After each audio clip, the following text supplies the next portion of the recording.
जेव्हा 33 महिन्याची सरकार होती, अत्याचार करावं तर एक बाईवर किती अत्याचार करावं. अरे अत्याचार म्हणजे काय असते?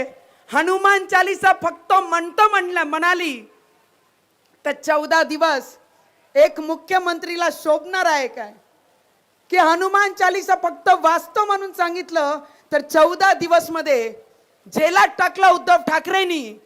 त्यांना माझा प्रश्न आहे, अरे आपल्यापेक्षा लहान लोकांना आतमध्ये टाकून तुम्ही शक्तिमान होत नाही, तुम्ही ताकदवर होत नाही. बरोबरीच्या माणसासोबत टक्कर घेतली असती तर तेव्हा तुम्हाला कळलं असतं. अरे मी तर खूप सामान्य परिवारातून बिलॉंग करते. अमरावतीच्या भाजपा उमेदवार नवनीत राणा यांनी उमेदवारी अर्ज भरला. त्यानंतरच्या सभेत उपमुख्यमंत्री देवेंद्र फडणवीस यांच्या उपस्थितीत त्यांनी माजी मुख्यमंत्री उद्धव ठाकरेंचा समाचार घेतला.